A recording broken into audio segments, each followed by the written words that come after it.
Have you ever wondered how millionaires think and act differently than you do? How do they think about their health? How do they think about their finances? How do they invest in themselves? If we all have the same 24 hours in a day, what do they choose to spend their time on? That's the subject of today's interview with my friend, my client, Rick Day. Rick is a successful serial entrepreneur. He's got 9 different business interests. And today I don't have him on the podcast to talk about his results in my program. That'll be coming up next. Today he's here to share with you the mindsets, the habits, the strategies, the tactics, the beliefs, the rituals that lead to a higher level of success. What's up, everyone? I'm health expert Ted Rice, and you are listening to the Legendary Life Podcast. In this podcast, we break down science-based information on how to prevent disease, lose fat, and live a longer, healthier, legendary life. But we also have inspirational guests on, like my friend and client, Rick Day, to help us with the inner game of health, the inner game that is the key to success in every area of life. And if this is your first time listening in and you've liked what you've heard so far, make sure you click that subscribe button so that every time one of my interviews or episodes goes live, you'll be the first to know. And I've got a great Real Talk Friday episode on how to raise your standards coming up on Friday. Can't wait to share that with you. By the way, if you don't know, we're running a free 7-day coronavirus health and fitness challenge. It's actually all about nutrition. A little bit about exercise. If you want free coaching from me, this is the place to get it. Whether you become a client or not, that's up to you. But I'm telling you, this challenge will help you change your game. Are you up for the challenge?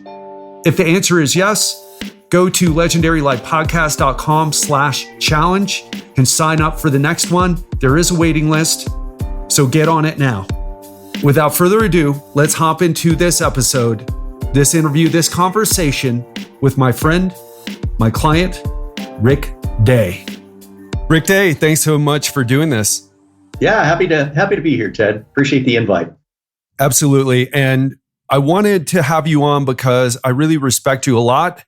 I respect your mindset. And for those of you who don't know Rick is a serial entrepreneur, very successful guy. He's also a client of mine. But today, Rick, you're not here to talk about your great results in my program. We'll say that for another day. What I really wanted to get you to share today is your mindset around how to handle adversity in general, and specifically what you're doing to handle the coronavirus crisis. And can you just share a bit about who you are, and we'll start to open up that story more and more, and how it affects what you're doing now, and the lessons that people can learn from you. Yeah, sure. So at age 28, I started a telecom firm, and I built and sold that firm over 17 years. And then in my second sort of set of careers here, rather than going all back in and just being my own boss or starting another telecom firm and kind of redoing what I did before, I thought, hey, how could I invest with other people, help them manage their businesses, help them grow their businesses, get a piece of the cash flow along the way, just a little piece for like management, but have an equity position too. And so through those criteria, I'm now involved in 9 different businesses with multiple business partners, and I tend to handle some of the operations, the management, the banking, the cash flow, the back office business stuff that is probably less fun than being on the front lines in marketing and sales.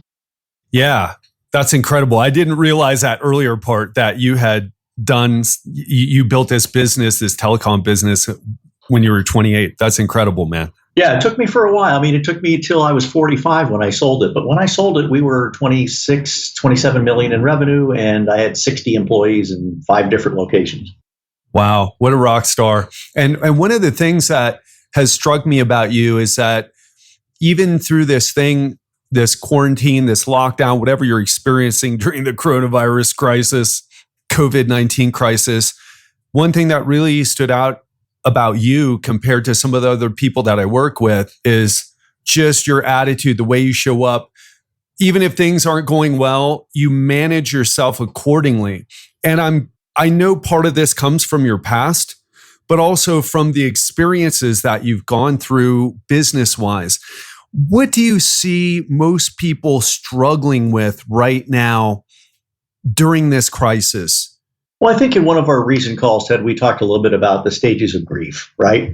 And anytime you have something big that happens, and and you have to kind of react to that, it can cause grief. It's a big change. It could be loss of a loved one. It could be a car accident. It could be, coronavirus. But you go through these stages of grief, and at my age at 56, I've been through a lot of big changes and a lot of stages of grief. I lost my first son. I've been through a divorce. I had to go through layoffs at my first company. I've been fired before. So I've had a bunch of those things that have happened. And one thing that I've noticed is that everybody's kind of showing up and doing the best they can. And the 5 stages of grief that I recall are, the first one is denial, like this is not happening, right? And then you get angry and it's like, oh, now I'm really pissed. This is going to suck. And then you get into bargaining, or you get into some bargaining, and then you realize that nothing you're going to do is going to change the situation that you're in. It's just what it is. And then you kind of maybe got depressed a little bit until you finally move on into acceptance. And so what I see generally is that people that haven't had a lot of tough situations in their life tend to move through these phases of grief slower than somebody like me. So when I look at some of the tough stuff, burying your own child is very, very tough. And so when I see COVID-19, I'm like, okay, I'm going to be locked down for 60 to 90 days. And I almost immediately go straight into acceptance, and then what's my action? What can I do? So I see some people getting stuck, and I see the people that have had a tougher life or traveled more, had a more interesting life. And I know you've got your stories as well. You kind of just move on into this space of, okay, it's not, I wish it was different. It's, what can I do? Yeah, I love that. And it's such a great point, because what I hear you saying, or the way that I'm taking what you're saying, is like there's these stages that we move through, and that if you have experience through past events and you handled them well, you gain the experience, you gain some skills, right? Just to take away all the, obviously you mentioned losing your first son. How crazy is that? I haven't personally gone through that. Obviously my dad has, if you know my personal story, but go through these stages a bit faster so that we can get to that proactive point in our lives. For those of us who don't have the experience, the answer, I think, comes down to, well, it has to do with your training, right? You don't rise to the level of your expectations. You fall to the level of your training. I'm kind of butchering that quote a little bit, but you can't train for the future, right? You can't train for coronavirus right now. We're already in it. So what type of advice would you give someone struggling right now? It's funny. In one of the CEO classes that I took, one of the coaching classes that I took about becoming a better manager and a CEO, I think it was sort of early 40s. And one of the questions was, if you could go back to yourself at 21, knowing what you know now from everything that you've learned, what would be the one thing that you would tell yourself? And I thought about it for a while, and I thought, it's just going to be okay. You're going to be okay. And that was the main thought that I came back with, because things get tough. And although you can't train yourself for COVID, you can look back at past situations that have been difficult for you and realize that you got through them and you were okay after that. And this thing is going to go through, you're going to go through COVID just like that, and you're going to be okay again. And we're going to have more tragedies. Life is not a single curve that goes up and to the right. Life is you've got peaks and valleys, and you got to get through the valleys, but you're going to be okay. Most of us are going to be okay, unless you get COVID and you're 80 with pre-existing conditions, then you got reason to be concerned. Such a good point, because I feel like, I'll be honest, I'm feeling it here in Colombia. I'm in quarantine right now. I can only leave my place one day a week. It's a little weird, and it's been getting to me, right? I left today. I went to the grocery store here right across the street, and it's like, oh, my one day to go out and do something. But they don't want you hanging out. They don't want you, it's starting to open up here now, finally. And I'm really looking forward to sitting down at a cafe again. But how are you holding yourself together psychologically through the ups and downs? Because you mentioned one of your business, some of your businesses are doing well. One of your businesses is a hair salon. Obviously, nobody's getting their hair done, right?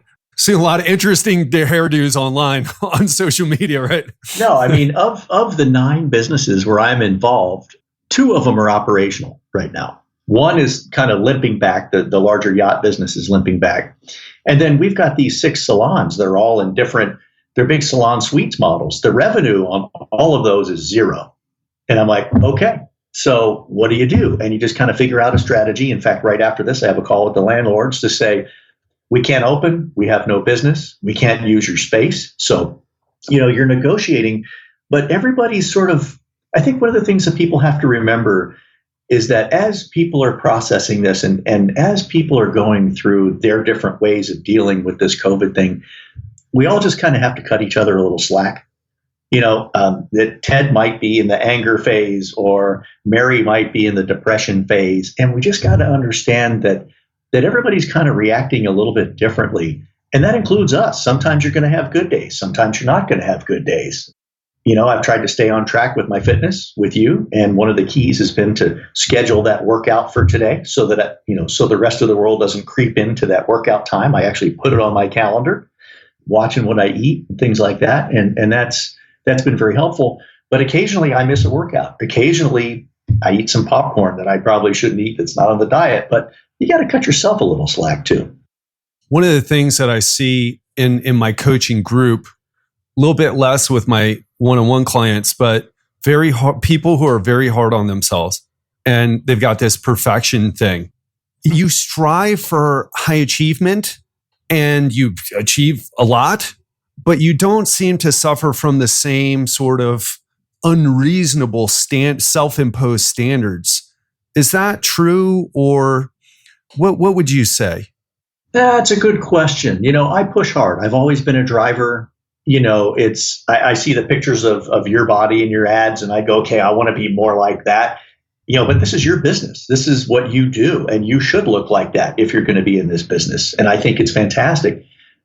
But sometimes, Ted, I need to recharge my own batteries. I know that, and we've talked about this before, like you get on an airplane and they talk about the oxygen mask dropping down, and it's like in the case of sudden cabin pressure loss, the oxygen mask is going to drop down, and put your own on before you go try to help the kids or neighbors or elderly.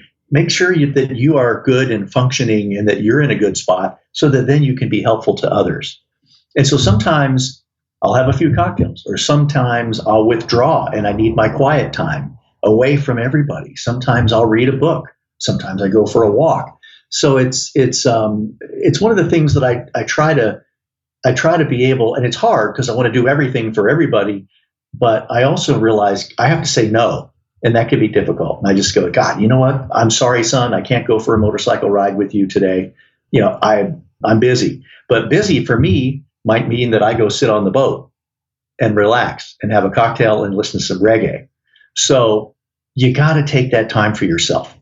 One of the big complaints that I see people make, and typically entrepreneurs, high performance people, I don't have time to exercise. But even before you started working with me, you were already making time for yourself. What would you say to someone who is in that phase, who maybe they're an entrepreneur, maybe they're a high performance professional of some way, an executive, a vice president, an attorney, an accountant? What would you say about the role that health and fitness plays, and about this idea that, you don't have time? Because we all have the same 24 hours in a day. Yeah. my girlfriend Ted will tell you that what people do is the truth. And you can talk a good game and you can want to have a body that looks like Ted's, or you want to lose that 15 pounds. But what you do is the truth. And so, put the workout on the schedule. I've gone through, even working with you in the past couple months, I've gone through a big mindset shift, I've become more aware of a big mindset shift, in that a lot of people, when they start to think about fitness and taking care of their body, they go, oh, well, I should try, both very indefinite terms, and I should try to eat better with no definitions. And what does that mean? And you've really held me to account on that. And then I should try to do 20 minutes of exercise 3 times a week. And that usually, if they try, they'll probably get 1 or 2 times a week. And maybe it hurts, so they're not going to do 20 minutes, they're going to do 15. And then you get to a point where you enjoy the exercise and you find a new mindset around it, where you go, this is awesome. I'm out here exercising. I'm feeling what my body's doing. I don't have any cell phone. I don't have any email, and I enjoy it. This is my time. And so for me, it's become almost meditative, almost like my church, if you will, where it's like, gosh, I want to do a little bit of this every day. And if you shoot for every day, then you'll get 5 or 6 days. And then to take it one step further, that's 1 workout per day. And then just last week, you were after me and you're like, well, Rick, how come you're not getting steps in? If you're on a conference call, can't you take that conference call and walk outside or march in place if you're stuck inside? And I go, I never thought about it. So it's that learning and changing that mindset over a period of time, and really putting action behind the things that you say that you want to do. And even deeper than that, Rick, you've got 9 business interests. You said only 2 of them are operational. You could make the argument to yourself like, hey, I don't have time, right, to do this, to exercise. Yeah. Do you see, I've got 9 business things, 2 of them are operational. I don't have time to go exercise, but yet you make the time for it. Why? Well, for me, and everybody's going to be different, but I need to bring my best self to the table every day. I need my brain functioning. I need to be alert. I need to be sensible. I need to be sensitive to other people. I need to be decisive. I need to be strategic. And I can't do those things if I'm feeling lazy, or if I had too much, wine last night and I wake up and I feel like crap. I just can't function at the level I need to function at. And so it's sort of one feeds the other, right? The exercise and the time that I'm making for exercise actually makes me better, cleaner, more efficient, smarter, and better with people and better with situations than I would be if I weren't doing it. I mean, I'm sold on that answer, obviously.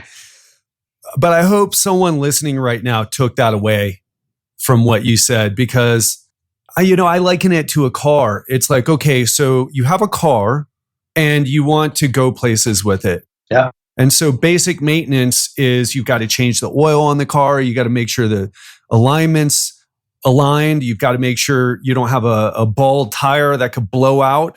Right. And people are walking around, stick with the analogy, old oil, old crusty oil, out of alignment. Yeah. Tires are bald on one side. Yeah. And they say they don't have the time to dedicate to themselves. And sometimes it's not even more exercise. It's like handling your stress or making sure that you're getting enough sleep. And it's like, well, that reminds me of the meme where these 2 cavemen are pushing this cart with square wheels. And another caveman, have you seen this one? I haven't, but I think I know where it's going. Yeah, there's another caveman who's like, hey, look, there's a round wheel here. Like, that's going to work so much better if we just take the square wheels off, put the round one on. Right. Why don't we do that? And they're like, I don't have time to do that because I'm so busy pushing the cart because it's so hard to push with square wheels. Right.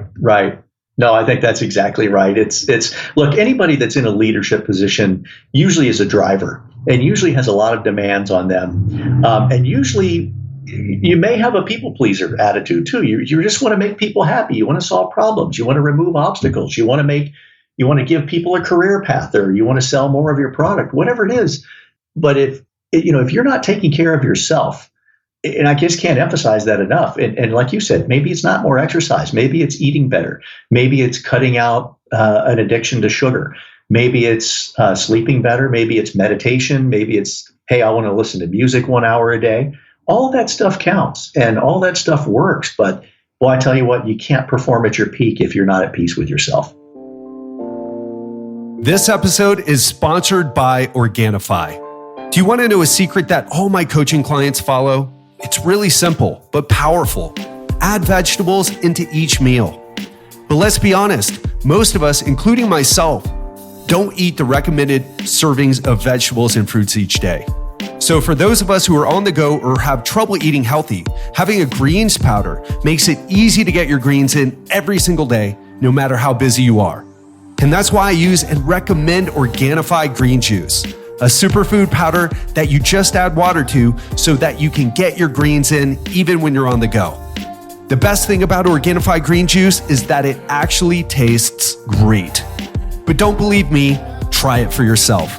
And use the code TED20, that's capital TED, the number 20, at www.organifi.com. That's Organifi.com to receive 20% off your first order. But hurry, this is a limited time discount for Legendary Life listeners. Now, back to the episode. Rick, on your Skype, it says growing entrepreneurs into CEOs. And one of the things that you have done, I don't know if you currently still take clients, but you coach people on business. Yeah. What would you coach them on right now? How do we become CEOs for those of us who aren't in, say, a position where we become a CEO or we're not an entrepreneur? How could you take those lessons that you coach people with so that we become CEOs of our lives and more proactive instead of reactive to the world? Yeah, that's interesting. I've never been asked that question before. I mean, when you think about taking an entrepreneur and turning them into a CEO, it's one thing to start a business because you know how to do something or you know how to make something. It's another thing to build a business that can support mass production of that and to be able to scale up. So that's the business side of it. I think how that might translate into personal care and personal fitness and all the things that we're talking about is, A, you got to set some goals. And I mean, goal setting is so important. B, hire a coach. And this is just not pitching TED. I mean, it's you got to hire a coach. If you want to get physically fit, you hire a trainer. If you want to, lose some weight, you can hire a dietitian. There are so many, but get some help. Ask for help. And then set some boundaries around the things that you will say yes to and the things that you will say no to. And once you have that vision and that goal and you put a structure in place, then the decisions that you make on a daily basis, on an hourly basis, even a minute basis, you look in the fridge and go, I'm going to grab that soda, that Coca-Cola right now, or am I going to drink some water? Your goal and your path and that you've defined in your own mind, that vision, that will help you make those smaller decisions and say no to the things that aren't in alignment with where you want to go. That goal setting is super important. I've talked a bit about it here. I'm not really what I would say an expert at goal setting. I want to talk a little bit about that. Before we do, though, this idea of coaching, because, like you said, I may not even be the right coach for someone. Maybe someone needs a therapist. Maybe someone right now, they're listening to this podcast because they're like, oh yeah, let me learn more about fitness. But what they really need is they're here really because they're running away from their problems in their relationship. They really need to listen to something for marriage counseling, for example. How would you help that person? Because there's some people who are sold on coaching. Mm-hmm. Me, you even mentioned maybe a few minutes ago, maybe 10 minutes ago, you did a course on a coaching course that helped you become a better leader. Right. And all the people that I know that are high level, like you, do that. But then there's people who are performing at a high level. Maybe they have a smaller business. Maybe they're an attorney, but they don't have this idea of like, investing in themselves to go to seminars or to go to, or to hire coaches. They're more like, I'm going to go to this business event. I'll network a little or something like that. But this idea of growth. what would you say to someone who maybe isn't sold on that idea of investing in coaches or investing in seminars like the one that you went to, and how that will affect their future success in their life? Yeah, I may offend some people by saying this, but I would say people like that either have way too much ego and they need to get that in check because they think that they don't need to learn anything. They think they can do it all themselves. They don't want to change, or maybe they just don't want to learn. But for me, life is a learning experience. It's if I feel sick, I'm going to go to the doctor. When I lost my son, I went to therapy. I've had, an issue with alcohol in the past, and I saw an alcohol counselor and talked to them about, well, why do you do this, Rick? And blah, blah, blah. When I want to get fitness coaching or, I came to you and I'm having great results. But there's always a specialist. And this goes back to maybe even creating a company and becoming a CEO versus being an entrepreneur. There's always a specialist that's going to know more about it than you do. And those are the people in a business. If you want to scale your business up, you're going to hire people to work for you. You don't hire the dumb ones. You hire the ones that are going to take you where you want to go. And so toward the end of my telecom company, I had a CFO that was way better with the numbers than I was. I had a sales VP that was way better at coaching salespeople than I was. And so, but if you've got an ego that won't allow that to happen and you need to be on top of the pyramid, then what happens is the pyramid turns upside down and all of it rests on your shoulders, and it's exhausting. Important point. What's really funny is I started working with someone recently, and they were a performance psychologist. And the way he was talking to me initially, he was kind of a little defensive because he was coaching me on some things that I know about. And I told him, Chris, I have my white belt on right now. You're the black belt. Show me the way. Pretend like I know nothing. Just teach me how you would teach anyone. And then from there out, smooth sailing. And I learned a ton. It's so hard to, and I'm going to stick with that analogy. I've been in martial arts for a long time, but to put that white belt on, for me, I'm used to it and I enjoy it. And you do as well, right? You've been a great student, right? Or a great client. Thanks. How do you become more coachable? How do we drop the ego become more coachable? That's tough because I think, the ego generally comes, it comes from a lot of different places, but you may have insecurity. Maybe as a kid, your parents were like, oh, you're just not good enough, or you're not a good enough sports person, or you're not good enough in school, or you don't use your brain. And it can start at a very young age. But and then a lot of times, people come from fear. And it's like, well, I need to control everything and I need to see everything and I need to be involved in all different things in my business because something could go wrong and nobody's going to do it as well as I do. And I just think that that's a very interesting mindset, whereas the person who is good with people and the person who their life isn't ruled by ego, I think they've got an ability to see things much more as they are. And you're not threatened by hiring somebody better than you. You're not threatened by giving up control and worrying so much that it's not going to be done precisely the way you want it done. Maybe they're going to do it better than you did it. And you go, wow, that's a really cool idea. So I think that, that the ego thing can be a real problem for people in that way. Yeah, the ego, it's very tough, but when we can set it aside, it allows us to, like you mentioned, it comes from fear, insecurity, or whatever the story may be. But getting that to set aside is so key. It's foundational. I lived in Asia for 2 years. It's foundational in the teachings if you want to learn meditation and get into Buddhism. I'm not a Buddhist, by the way, but just some of the teaching I found very, very helpful in life. And I kind of think of Buddha as the original Tony Robbins, not so much. Yeah. Well, Buddha, go for it. Buddha talks a lot about, that losing that attachment, right? And Right. one other thought that, I mean, and that could be an attachment to, your vision of your perfect self. That could be a vision of, the car that you want to drive or the house that you want to own. And then you begin to realize that it doesn't, none of that stuff's going to change you. That's just your outward appearance to the world. It's like the peacock with the feathers up. Look at me. Look how great I am. Right. So I think that that's a big deal. It's one other thought I have on this is that I see people, especially competitive people that are driving, they compare themselves to other people. And I think you got to be so careful with that. It's like at my age and my fitness level, if I compared myself to Ted Rice and his great body and his knowledge of physical fitness and all that stuff, I'm going to feel really bad about myself. But then if I compare myself to the guy that's sitting at the end of the bar with the big beer gut, I'm like, hey, I'm doing pretty good.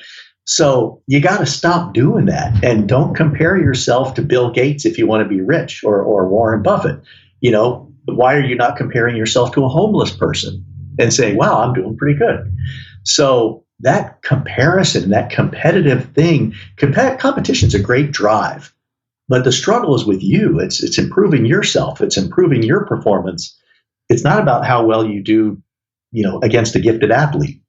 That's what I love about your mindset so much. I work with people in Miami Beach, and they might be worth 20 million or 50 million bucks, and they're like, man, I really messed up my life. Like that guy, he's worth 100 million. It's like, when does that ever end? And like you said, it's so selective, right? Yeah. You're not saying, wow, I should be grateful for what I have because look, people are homeless. And had my life been differently, there's a chance I could have ended up like that. Yeah. But I agree with you, man. I mean, we really have to be true to our own values and go after the things that make us feel good inside versus that superficial, like, oh yeah, well, I'm better than that person. Oh no, wait a minute, that person's better than me. It's like, going to be someone, what is it? There's always going to be someone richer than you, in better shape than you, taller than you, whatever the case may be. Yeah. And finding peace with that is, at least for me, has been key to confidence. Because otherwise you're like, whoa, I'm better than everybody else. And then someone else comes along, you're like, I am nothing. And it's that up and down thing. Like it just, I forget how I got rid of that, even though, of course, I see some people who do what I do, right, with the podcasting or with running transformation groups like I do. And they're, I'm like, man, that guy's not knowledgeable as me, but he's, doing better. And then I'm like, no, wait a minute. I'm doing what I want. Yeah. I could work harder, longer, and make more money and be less happy. Right? Yeah, you're working your passion. I was thinking while you're, I'm listening, and I'm thinking there are two things that I don't think I've ever told you about that I did that made a big difference for me. And I started them. This is before Corona, but as I was goal setting and thinking about 2020 and what I wanted to do, I made a list, and I carry lists on my phone, right? Grocery list, stuff I need to do to the boat, stuff I need to do to the car, all these things. But one of my lists was things that I'm grateful for. And my girlfriend will tell me sometimes, you better read your gratefuls, but it's things that I'm grateful for. And then, so that's one list. I'm grateful that I can think. I'm grateful that I can learn. I'm grateful that, I've got a good support network of people around me. I'm grateful that I'm healthy. So things like that. And then I made a list of all the tough things, some of the most challenging times in my life. Losing a child, going through a divorce, my dad leaving when I was 14 and I didn't hear from him for 5 years. And I think about all the tough things, and I made a list of those too, because those two things combined, and usually I'll read the tough things first. It's like, hey, here's where you've been, right? And here's what you've been able to withstand. And here's what you've gotten yourself through with the help of others. And then here's what you have to be grateful for today. And it really does put me in a good mindset sometimes.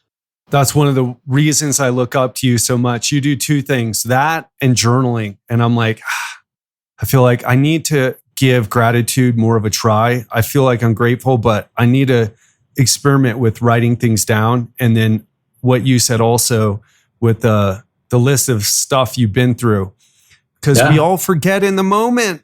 It's so easy to forget, no matter who you are, no matter how evolved you are, right? We all forget. Rick, I could talk to you for hours, man. I know you got another call coming up, but I really appreciate you doing this. I would love to have you back on to dive into maybe goal setting and some of the other things that we didn't get a chance to talk about. Is there a place where you'd want someone listening right now to connect with you?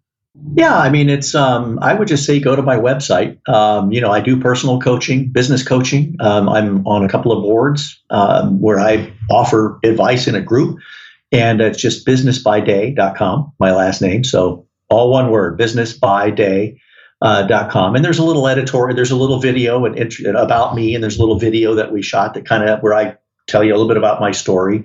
But no, I'm happy to do that. Happy to take calls, and I'm honored you asked me to be on your podcast. And look, I'm just a guy, but maybe if something I said, helps somebody, that's what we're here for. Rick, thanks so much for taking the time to do this. Thanks for sharing your knowledge and your wisdom. Really appreciate you, and appreciate you as a client, but also as a friend. Likewise, man. All right. Thanks, Ted. That wraps up another episode of the Legendary Life program. So what was your big takeaway? What was the aha moment here for you? What is the bit of actionable advice that you're going to take with you after listening to this podcast? Because if you're not answering those questions, thinking about those questions, and ultimately acting on those questions that I just proposed to you, and the other questions that may come up for you that might help lead you in a better direction in life, then you're not getting everything you can out of listening to this podcast. My big takeaway is how Rick invests in himself. That's what successful people do. They're not the smartest ones in the room. They surround themselves with the smartest people in each area to get them to raise themselves up to another level. And if you want that experience in the realm of nutrition, then I want to suggest to you, if you're up for the challenge, join my free coronavirus 7-day challenge, where I will coach you for free on nutrition. People are losing 2, 3, or 4 pounds in 1 week. People who haven't lost weight in either weeks or even months, or even they might have been gaining weight. And it's for free. And I'm doing this to give back to you. I'm also doing it because a small percentage of the people who will come through will also become clients. But whether you become a client or not, that's not up to me. However, I am putting this opportunity in front of you. However, there is a catch. There is a waiting list. We're not going to run it except maybe once every month. So if you want to take action now, sign up to the waiting list. We're going to be launching another challenge in a week or 2. We will let you know soon. The best place to be notified about it is legendarylifepodcast.com/challenge. That's legendarylifepodcast.com/challenge. That's it for this episode. Hope you enjoyed it. Stay tuned for Friday, where I talk about how to raise your standards, the things that are holding you back, where your limiting beliefs ultimately came from, and how to break them. We go into all that and more on this Friday. Looking forward to speaking to you then. Love you. Hope you have a great week. Stay strong. We're getting through this together, and I'll speak to you on Friday.